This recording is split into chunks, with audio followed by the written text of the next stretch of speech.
Basically severances, unused vacation days, and unused sick days. That individual was an extremely long employee of the city and did retire as a department. Okay, so that's an accurate number. That wasn't a typo. No, sir. Okay. Wow, thank you. Any other questions? Alderman O'Neill and then Hirschman. Bill, I apologize. I was having a hard time finding the volume button.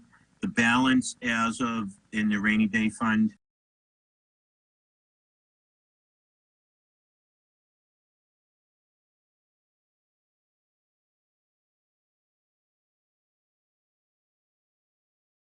And how much was that for? That was, I don't have the exact number on top of my head, but I said it was north of $3 million. I will get the exact number for the alderman. Okay. Thank you very much. Alderman Hirschman and then Alderman Shaw. Thank you, Your Honor. Bill, this is Keith. I'm very concerned about the $25 million that Joyce talked about from now until December. 25 million loss in revenue. So right this month you told us about 1.97. As of St. Patrick's Day, we were showing a positive 2.7. So it's like a $4.5 million swing in a month. By June 30th, is this going to hold this $2 million deficit, or what are you looking at?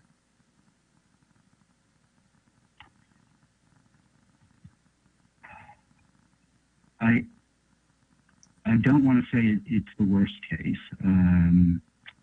This last week has made me not be so certain. Though I do believe that I believe the expenditure surpluses, as they've been reported so far, will be good, and I think we've tried to beat revenues for a 2-month period of time. We have a fairly short window that we have to navigate here over the next 2 months. So I you know, the most frustrating things about this, we don't know, you know, when the stay-at-home order is going to be lifted, when it's safe to do that. And then once it is lifted, you know, what the process is going to be in terms of, you know, the economy and getting going with it again. And so there's so many unknowns at this point. We're doing the best that we can when we're looking at these numbers. And like Bill said, trying to be as conservative as possible. Just a final comment, Your Honor. Being conservative at this time, you know, we were worried at the last meeting about giving out reserve money to businesses, but now it's obvious we're going to need our reserves. I don't think that we're going far enough. I know we're talking about not filling vacant positions. That's great. There's got to be some more activity. It can't just be, I saw the report of 30 furloughs. That's not going to do it for you. You've got to have a spending freeze. You got to get all the department spending freeze right now. Everybody take their P cards and put them in their wallet and don't spend anything. Last meeting we implemented that, or back at the beginning of April. Only essential spend right now. The assessment on personnel, you might have to dig a little deeper. I mean, we're going to lose our AA2 credit rating. If you go into that reserve account, I know everyone's all happy that we have it, but it's taken decades to build it. You're going to lose your AA2 credit rating. That's my warning. So I guess when you say you, I just want to remind all of us that, exactly, thank you. I mean, this is us, we're in this together, and it's not just our board, it's our community and it's our city employees. This is all of us, and we need to think about the best way to move forward. And no doubt, I'm sure there are going to be some difficult decisions that need to be made because where we stand right now. You know, and I want to remind you, as I've done in the past, that, you know, as Bill said, the rainy day funds are there for situations just like this that we talked about. So from a fiscal perspective, getting through this fiscal year, we should be good. But now it's a matter of looking at the budget that I presented and making modifications to that and going forward. But I want you to know that we are looking at more than just spending freezes on both expenditures and freezing from a hiring perspective and the temporary summer employees. We're looking at more than that because we have to. And if any aldermen have any thoughts or ideas, please send them forward. And we're doing the same thing with employees. And if I might, Your Honor, I just wanted to make one comment for Mr. Hirschman. We won't be the only city. I would acknowledge that it will be a stressful rating agency meetings that will be coming up this quarter. We will not be the only city or bond issuer, as even Mr. Kitchens mentioned ago, that will face this. The one uncertainty that's on the good side that I'm not aware how to conceptualize it really is what money that will go through the state of New Hampshire and ultimately be allocated to Manchester. What that figure will be, which is what that questionnaire was really generated about at the end of last week. And one of the things I would hope that we could, so we haven't comprehended any additional revenue beyond that FEMA reimbursement that I mentioned earlier. That those monies, and I don't know what that would be, 10, 15, $20 million would, as just a conversation point. I would hope we would restore the rainy day fund with whatever we draw from that money. And that one of the costs that's associated, when thinking about the 25 million, I recognize it's a large number. It is a large number, but there's much that we don't know, as the mayor said, and I'm hopeful that we'll get something from the state. We were trying to make our case. I mean, I'll just mention one more specific item that was not incorporated in here because we don't have any domain knowledge about how it's done, but it's the rooms and meals money that the state provides to the towns and cities of New Hampshire. We really don't get any visibility on that until October, late October actually, for our tax rate. And as I think it's the certainty that hotel rooms and restaurants throughout the state of New Hampshire are not active right now. And I don't know what that distribution is going to look like to the city. A year ago, we got about $5.5 million from rooms and meals money. Now, under our situation, that money goes toward the bond financing on the Verizon Center. It doesn't really come through our general fund. But part of what could happen, I mean, it could be substantially lower. I mean, it could be millions lower than 5 million. I don't know, but pretty sure it's not going to be higher, and it's probably going to be 10 to 25% lower at least. So when you think about the 25, there's that kind of thing that's in there, and I think an ideal thing for the state to do is to try to hold the rooms and meals money, and to the extent it has to slip because there aren't so many people in hotels and restaurants, that they would take a portion of this money that they've gotten from the federal government and make all towns and cities whole. Not to put us against each other or anything. It wasn't what we were trying to do at all. And delays in property tax payments, things could happen in ways that are difficult to imagine, or certainly imagine 45 days ago. That we may have property tax collections lagging for a variety of reasons, which now that's tempered somewhat. We have about 65% of our property taxes paid through escrow accounts with banks, so that's banks will always pay taxes. protect their lien interest. But that's an area of potential cost. If we don't collect property taxes, we may have to borrow more money to fund operations, for example. There could be the same thing happening with auto registrations, which is difficult right at the moment to completely understand what's happening. And until this shelter-in-place goes away, it removes this deferral of temporary plates.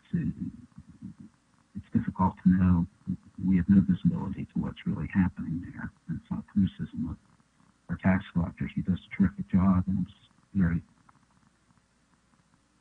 bold, I thought, in coming forward with the $3 million issues that she has. But there are cost areas out there that don't naturally come to you, like parking revenues or even auto registrations. There could be some side doors that could get kicked in through all this, and we have to be very attentive to it. And it's very important that this funding from Washington through Concord to Manchester, that we stay on it and follow it very closely. Is very important, and to preserve our ratings and also to preserve our community and to build for the future, which I hope will be a part of and not just an observer of what happens in America. It's a great country, and it's going to get great again. It's kind of gotten sick here in the last 6 weeks, and if there's money there, I think it's in all of our interest to be most engaged in what's happening. So I rambled too long there, Mayor. So. I have Alderman Shaw and Alderman Lavasser. Yes, thank you. I just was wondering, I don't know if this is the time to bring it up. I was going to take 7 off the consent, but I'll just ask the question here. I see like planning and community development, $1 million. No, I'm sorry. That's not the one I was looking at. The tax collector. Are we utilizing as many of our employees as possible so that these deficits are not, it's not because we're not utilizing all of the employees that we could be utilizing in those offices? Is any of this because of a lack of personnel to do these functions? I would certainly hope that we're utilizing because as far as I'm concerned, anyone that works for the city is an essential employee. And I think that we should be utilizing as many of our employees as possible to continue to, especially the revenue generating offices and functions. So I just want to be sure that that's not why we have this deficit that's so high. Yeah, if you have a specific question about a department, I would defer to the department head, but just a general answer to your question is yes, we are utilizing as many employees as we can, but keeping in mind that the health and safety of our employees and our public is of utmost importance at this time. And we need to abide by the CDC regulations in terms of staying 6 feet away and other things. And we have, from a business perspective, curtailed our exposure to the public. So we are doing things differently, but continuing in terms of providing the service that our residents are used to. I can tell you that, we very quickly transitioned as best we could into this remote access. And certainly there were some challenges in terms of technology, which has gotten better over time. And then also with having access to PPE or personal protection, masks and gloves and things like that, which we now have.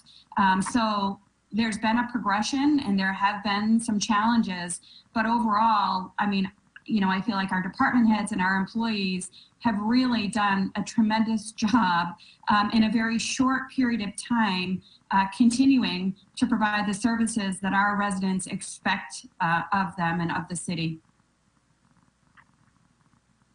Thank you. These are just questions that have come to me through phone calls and emails, and so I just feel it's important to ask them because the residents are asking as taxpayers. They want to make sure that, you know, all of the functions are, especially revenue, why am I saying, revenue generating, you know, things are continuing for the city, and that we're doing everything we can to protect them as well as the public, but to also keep the city, you know, acquiring the revenue. Absolutely. Thank you. Thank you. Alderman Lavasser? There's a hiring freeze. Is there a promotion freeze? I'm sorry? Is there a promotion freeze? We haven't encountered that. Well, you're not probably the one that, I don't know if they have to come to you to ask for promotions, but certain departments have promotions when, I think we lost a couple of fire district chiefs in the fire department. I don't know if he's promoted anybody, but I don't want any promotions till at least July 1st. So I don't know if those are already been approved or if they're in the pipeline or if they're not at all. So I'd like the answer to that. I don't know anything about any promotions. Are you making sure there are not going to be any promotions? You know, I'd need to work with the department heads to see what they are and if there are cost implications of not making them. And nobody's brought any to you since we started this? No. Okay, thank you. I was going to second that motion. Do you need a motion, Mayor?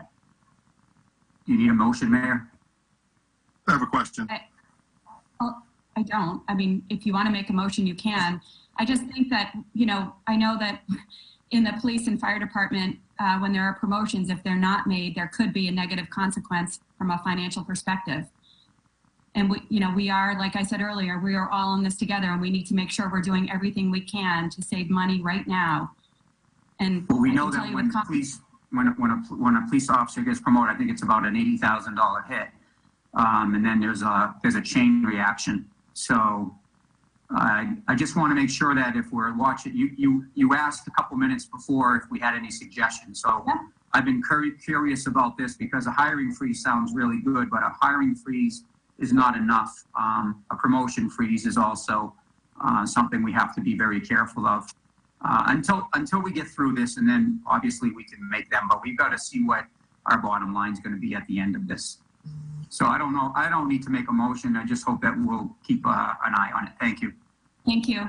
Alderman Porter? Thank you. So a question about the 37 employees, and we have the breakdown of affiliated and non-affiliated. Have you or has anybody approached the library trustees? Because this memo says that we have to get approval from the trustees.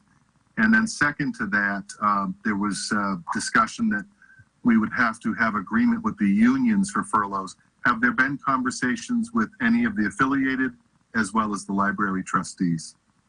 I have not had any conversations with the library trustees. I have had conversations with unions. Okay. What's their take?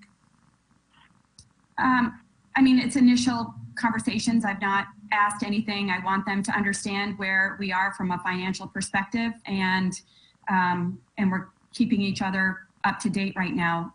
You know, we've talked about the potential for difficult decisions being made, but if they have to be made, from my perspective, it would be on a temporary basis. Furlough, and, right. Yeah, furlough, and, you know, keeping benefits for employees, and again, for a short period of time. But this is something that, as you mentioned, we need to work through and get agreement on before anything's made and done. So I bring it up because, you know, it's really hard to talk to somebody who's been laid off, and then they see, you know, that nothing's happened in the city. They see a hiring freeze, but they're also aware that not every single employee is working. So when I'm having a conversation with a constituent and he's asking me questions, I don't have an answer, but yet he's laid off and he's still expected to pay his taxes. He or she has lost their health benefits. And I'm not saying anybody should do that. I really think that at this point we need to move the conversation, not just to ask, but to really start making those tough decisions none of us want to make. But it's really hard to look the taxpayer in the eye when, without a thought, their job is gone, their benefits are gone, and we don't seem to be talking about the taxpayer. We talk about city employees and how great they're doing, but you know what? There's a lot of taxpayers out there that are struggling, and we need to start acknowledging them just as much as we do anybody. So, I completely agree with you and understand there are people without jobs and they're losing money, and I think we all are part of that. I can speak for myself. I think it's important to note too is that when we presented this information, we said that it was a point in time, and the number of employees were 37 last week. I think it's down to 20 this week. Again, we're making adjustments and trying to get employees to work who can work and making sure that they're safe. So I don't know if anyone else who put this information together has anything to add from a department head perspective.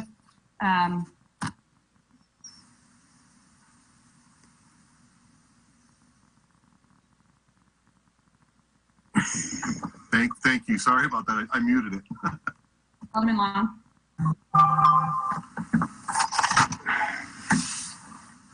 Thank you, Your Honor. A couple of things. Alderman Shaw's question was on the deficits due to staff shortages, and that's not the case, my understanding is. It's not that we don't have enough staff that we can't get this revenue. So staff shortages is not causing a deficit, correct? That was her question. That's correct. Okay, great. And my other question is anticipated revenue. For example, the $3.5 million for the tax collector. Do we know what's anticipated through June? What's not being paid through June? And also with the finance department on tickets, do we know how many of those tickets are outstanding through June that we would anticipate on collected through June, which we probably won't because of the status of, our constituents? Bill? Well, we're not enforcing today. When the stay-at-home decree and everything came out, we were concerned about trying to charge permit fees for people that couldn't go into their offices. So we have not issued tickets or sold permits since probably late March, certainly not in April, and we don't intend to in May. And we'll see where things are. If they did drop it, we would probably open as soon as we could in terms of enforcement, as soon as the traffic and the parking picked up. Right now, the parking generates about $400,000 a month in revenue to the general fund. So for every month that we're not active, which the next 2 months and the last month, a total of 3 months, that's where the $1.2 million comes from. Equally distributed between enforcement issues and building our parking permits and people just using the kiosks or the pay by phone app to pay for parking. So opening that up is going to, at least in my opinion, be related to the stay-at-home order and the general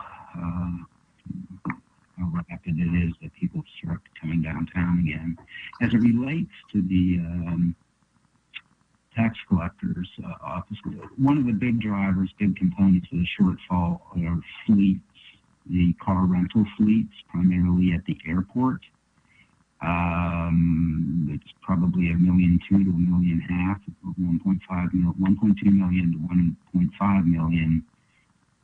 Not anticipating fleets to register vehicles in Manchester this year just because of the decline in activity at the airport. Like most every other airport in the country, of course. So that's a big driver, and that's really an election of the fleet that Brenda does a terrific job of giving them really silk glove treatment when they come in here. The fleets are a big deal to Manchester. We have already booked some fleet revenue earlier in the year. They're not all on a June 30 date or anything like that, but we do have some pretty big fourth quarter fleets that come in here. There's also the waiver that I mentioned with temporary plates that people have until, I believe it's the March and April were deferred till the end of this month, and that'll probably get extended along with if they stay at home. It gets extended for a while. Do we know how much that is, Bill? We don't. We have really no visibility until you or I go into the tax collector's office to trade in our temporary plate for a permanent plate. That's when the tax collector knows that you're due. So we don't have a feel for that. She's done some work on it and tried to understand it. It could be a $400,000 number based on maybe the last 3 years, but it's not certain. You know, I don't know that they're selling a lot of cars right now, so to speak. Certainly if you look at earnings releases of car manufacturers and that sort of thing, it's not sounding all exciting. But so the short answer is we don't know, and we won't know until the waiver